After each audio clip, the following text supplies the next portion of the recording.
Messieurs, dames, bonjour, bonsoir et bienvenue pour la présentation. Comme vous en avez l'habitude un peu sur cette chaîne, je pense que ça pourrait commencer à devenir régulier, même si je ne suis pas un meilleur présentateur qu'une grosse chaîne qui propose déjà la présentation de ce genre de coffret Vic la Terreur que vous retrouverez en description puisque sa chaîne est vraiment super et je pense que plus tard dans l'année il proposera d'ailleurs une présentation de ce coffret qui sera bien plus complète que moi, mais je tenais quand même à vous faire cette petite vidéo de présentation donc de l'intégrale de la saison 2 de Miss Kobayashi chez Crunchyroll bien évidemment.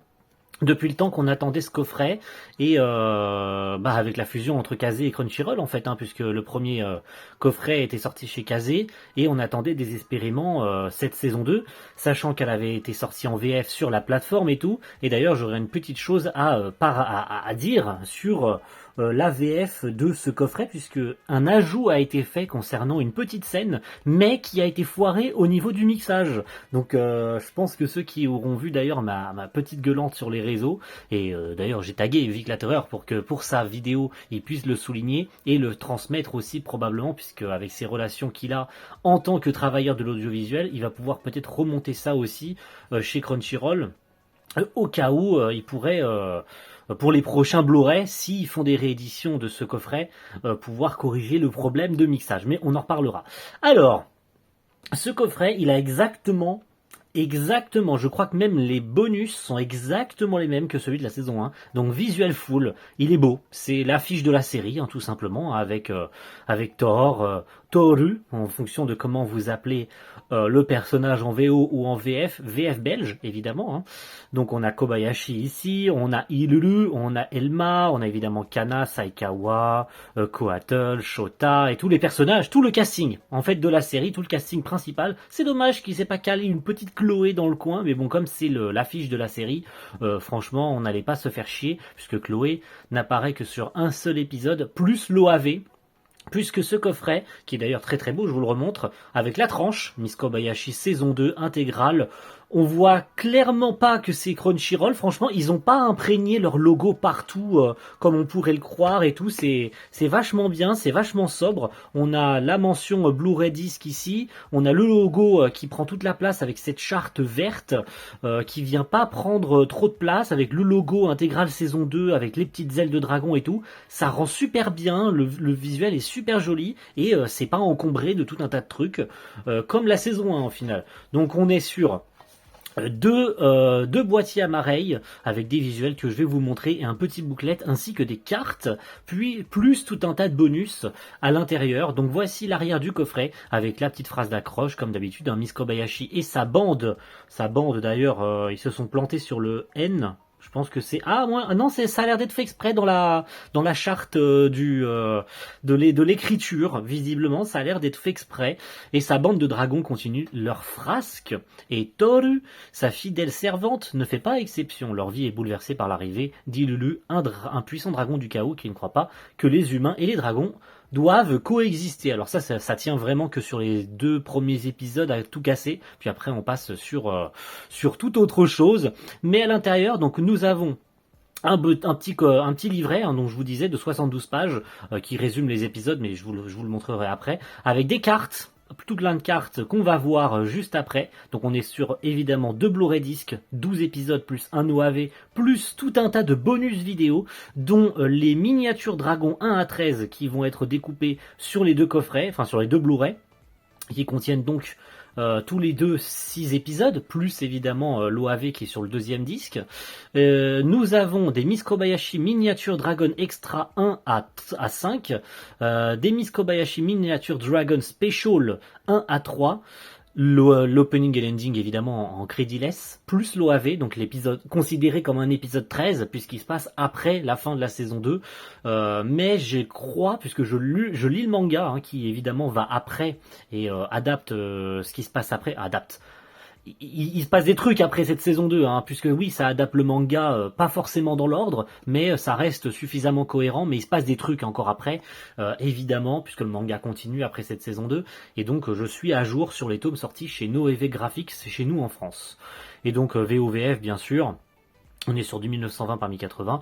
Je vous invite, excusez-moi, à vous rendre quand ce sera possible sur la chaîne de Vic pour tout ce qui est spécificité vidéo, même si j'en donnerai vite fait un avis, mais comme je ne suis pas un pro, j'ai pas le matériel pour prouver que la vidéo choisie, ni s'il s'agit du master Blu-ray, ni s'il s'agit du master télé, de toute façon, on va être honnête, hein, les prods de KyoAni, puisque c'est évidemment du Kyoto Animation, on va être honnête, il y a très peu de corrections effectuées chez les prods de KyoAni, puisque vu la qualité de cette série, et vu la qualité globale des séries KyoAni, on va être honnête, que ce soit la version Blu-ray ou la version télé, on n'en a pas grand chose à foutre. Hein. Voilà.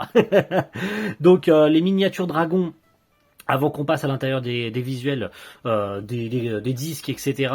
Ce sont des petits épisodes, alors 1 à 13, il me semble que ce sont des... tout comme les autres, hein, en fait, ce sont des petits bouts de sketch qui durent entre 1 et 2 minutes, qui viennent s'intercaler entre les épisodes, et qui viennent compléter un peu les épisodes qui font déjà 24 minutes. Donc vous pouvez les regarder en parallèle, ou après votre visionnage des 6 premiers épisodes du disque 1, et ainsi de suite. C'est toujours intéressant. Bon, ça apporte pas grand chose, hein, attention, mais c'est juste pour le bonus, c'est juste sympa, c'est des petits sketchs ajoutés, qui sont, je crois d'ailleurs, font partie intégrante du manga. Je crois tout d'ailleurs, ce qu'ils appellent les specials ou les extras, font partie du manga, mais comme à mon avis c'était des petits trucs qui ne... soit qu'ils n'ont pas pu intégrer aux épisodes parce que sinon ça aurait dépassé la limite des 24 minutes globales d'un épisode d'animé, ils ont compilé tout ça sous forme de petits bonus. Donc je trouve ça pas trop mal, et puis c'est joli. De toute façon c'est sympa de toujours avoir des petits bonus vidéo. On va pas s'en priver, surtout vu le nombre de bonus. Franchement, plus l'OAV également doublé en VF. Après on aime ou on n'aime pas évidemment cette VF belge. De toute façon on va pouvoir en voir le casting, puisqu'en plus à la fin de chacun des épisodes on a le casting. Donc au niveau du coffret en lui-même, on est sur un étui très souple, exactement pareil que la saison 1, hein. Je vous l'ai dit que c'était quasiment pareil, donc faut quand même faire attention, mais c'est plutôt sympa, voilà. On va pas dire que c'est le plus résistant de la Terre, c'est pas non plus, voilà, faut faire gaffe, hein, mais c'est assez souple, mais je vous conseille de faire attention quand même, puisque ça s'écorne assez vite, comme celui que j'avais reçu sur la saison 1, et je vous avais fait un short dessus, dans lequel j'avais reçu les boîtiers à mareilles complètement pétés. Voici donc les visuels des coffrets. Donc en premier lieu, nous avons Kobayashi avec Toru, avec tout un tas de prop design, les bouteilles et tout. L'appartement en fait de Kobayashi, bon qui vient en continuité derrière. C'est dommage qu'il soit coupé d'ailleurs par le Miss Kobayashi épisode 1 à 6.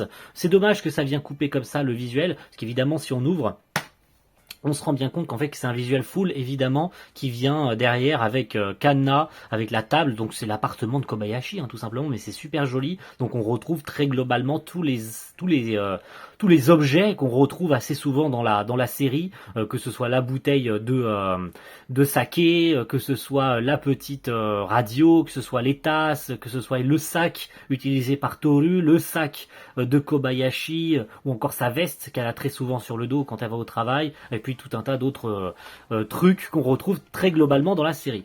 Par contre, ce qui est dommage, et je crois que c'était déjà le cas sur la saison 1, c'est que le visuel derrière est blanc, et ça c'est dommage.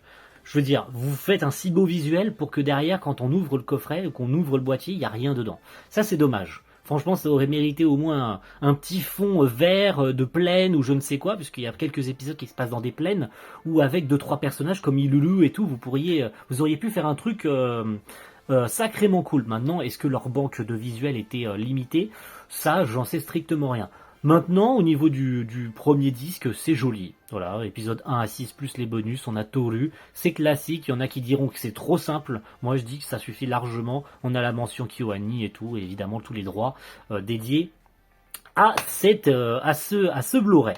Et puis concernant le deuxième, vous l'avez aperçu, il s'agit d'Ilulu avec Take, hein, qui est, on va dire, entre guillemets, le love interest d'Ilulu quand elle débarque dans la série. On peut ne pas aimer, parce que évidemment ce personnage a fait débat, notamment avec ses 2 atouts qui sont absolument immenses et énormes. Ça n'a pas plu à tout le monde, et ça je le conçois totalement. Plus évidemment Take qui se fait embrouiller à chaque fois par Ilulu, genre espèce de petit pervers, tu passes ton temps à me mater les deux tic et tac. Bien sûr, je ne dirai pas le terme, vous inquiétez pas, j'ai pas envie de me faire ban YouTube, mais on retrouve l'environnement dans lequel travaille Ilulu, puisqu'elle travaille dans la boutique de bonbons qui est dont la propriétaire est la grand-mère du petit Taketo, hein, ce qui amène donc à la rencontre de ces deux personnages qui auront des running gags à droite à gauche. Ilulu qui lui fait des farces en mode je te cours après, ah espèce de petit pervers, ah machin truc. Elle joue avec lui, c'est drôle. Moi je trouve les gags assez sympas. Et puis voilà, c'est sacrément cool. Et puis derrière, c'est la continuité de la boutique où on aperçoit Chloé, bah j'en parlais d'ailleurs, Chloé qui est juste là. D'ailleurs, je pense que ça représente d'ailleurs l'OAV parce que Chloé est seulement présent au Japon durant l'OAV, donc c'est cool, c'est très très cool qu'ils aient pensé à faire ça avec Kana, évidemment Saikawa, les petites refs, pareil encore une fois, les petites refs aux épisodes comme avec les bouches d'égout, etc. C'est trop cool, c'est vraiment trop trop cool. Et puis comme le reste à l'intérieur, donc le visuel, il s'agit d'Ilulu avec les cartes. Les cartes qui sont au même nombre que sur la saison 1, il me semble, les cartes étaient à peu près pareilles que sur la saison 1, donc on va voir un petit peu ce que ça donne, je les rangerai après, vous inquiétez pas, je cache ceci pour pas que ce soit dans le champ.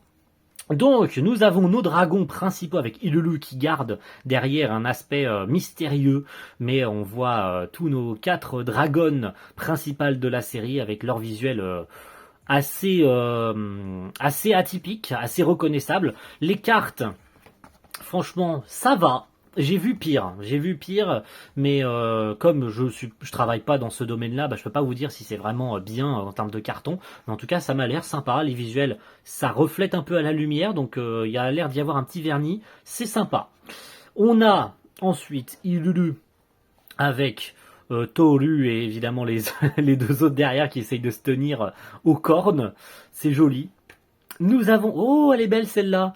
Avec Toru et Kanna lorsqu'elles sont petites, hein, lorsqu'elles sont dans leur monde, avec un aspect très calligraphie, peinture, hein, avec le truc Miss Kobayashi Dragon Maid.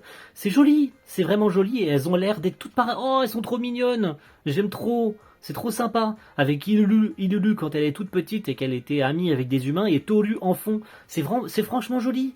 J'aime beaucoup ces cartes. Franchement, et le reste c'est pareil. Bon, là par contre, voilà. On aime ou on n'aime pas hein, le personnage de Coatl, bien sûr.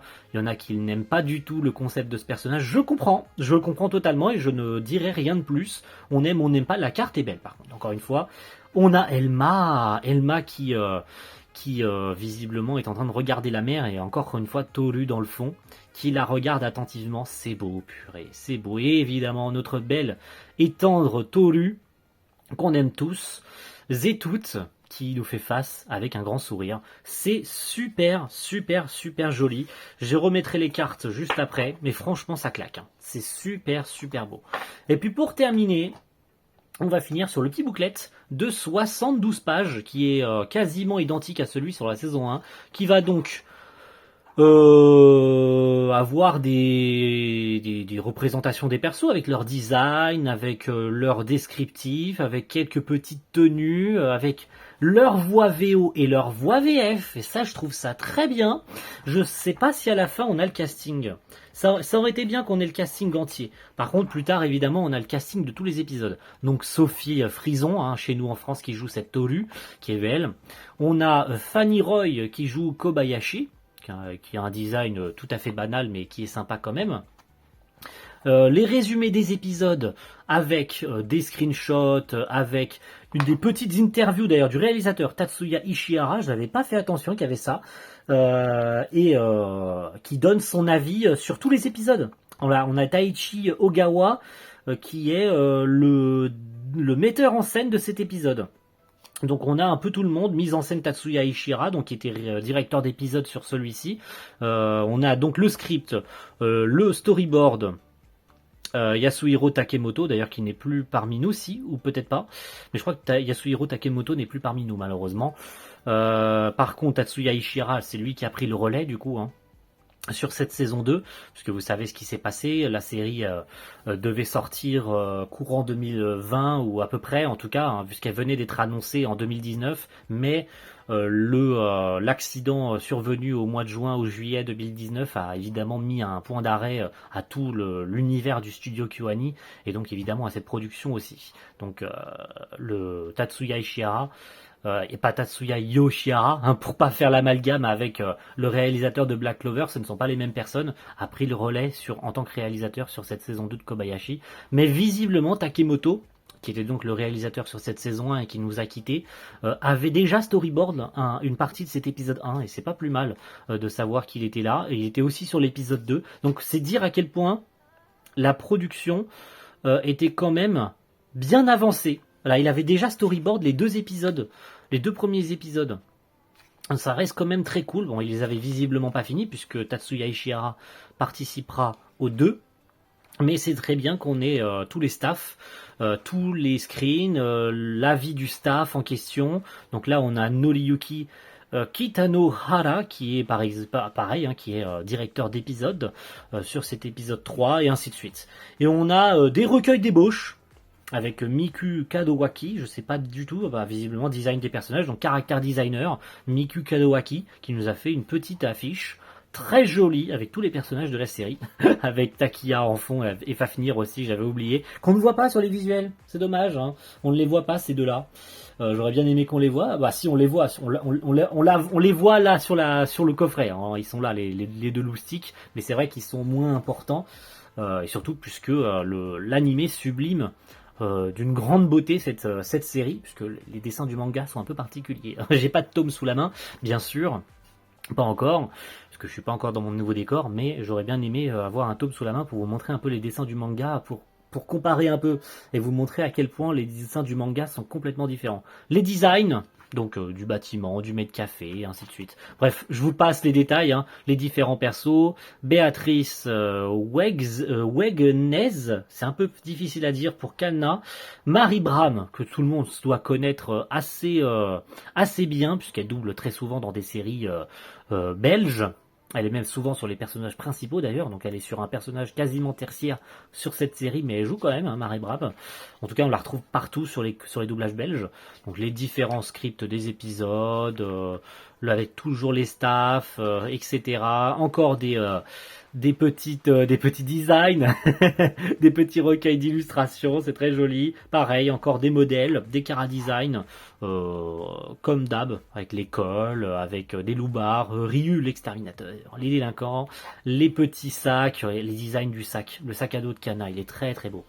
Des carnets de croquis, encore une fois, avec Sophie Landresse, je crois qu'elle est connue aussi, Sophie Landresse.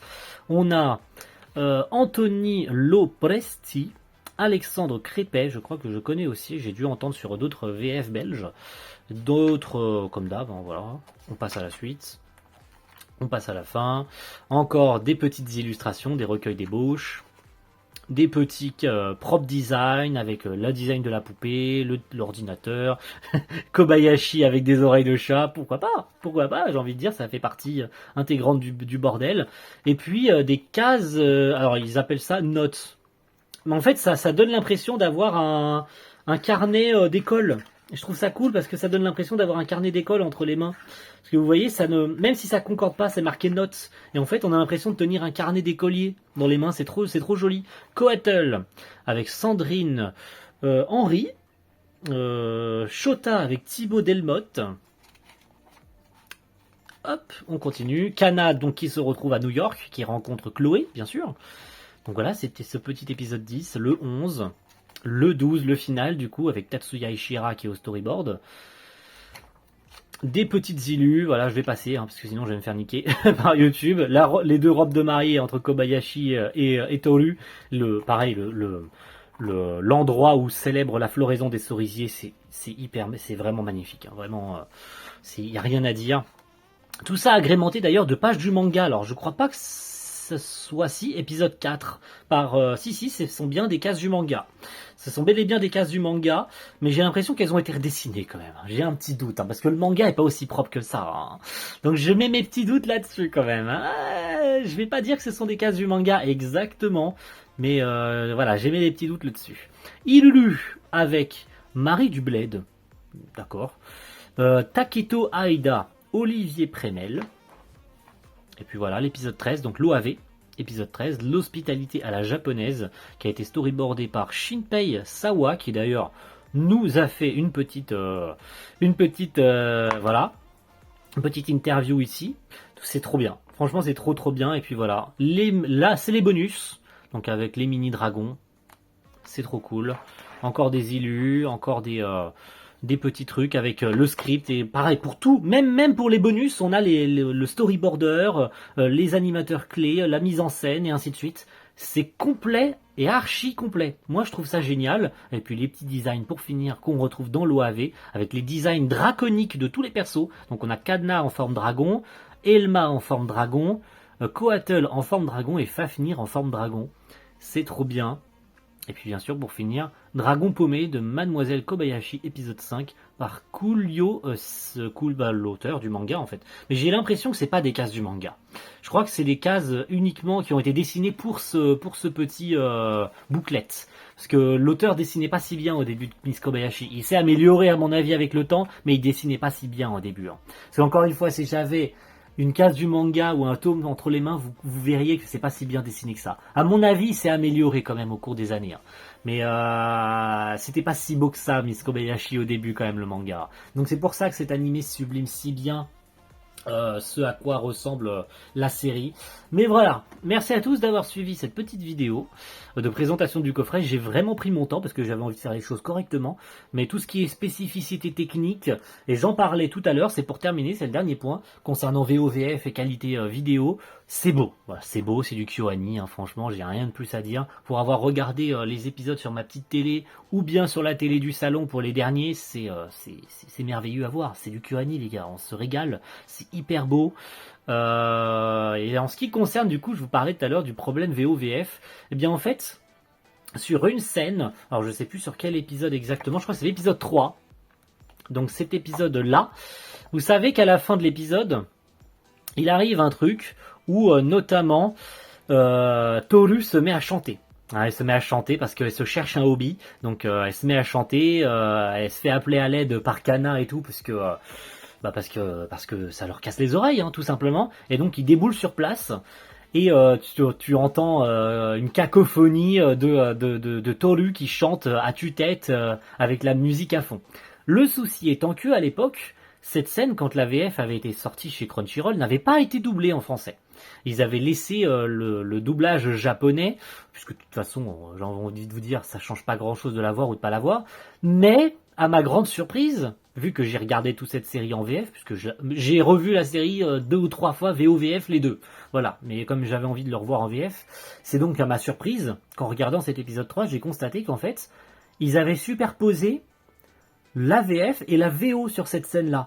Surprise aussi, non pas qu'il l'ait superposé. Déjà primo, oui, c'est foiré hein, parce qu'ils ont fait une erreur en oubliant de retirer la piste VO, mais aussi que cette scène était doublée.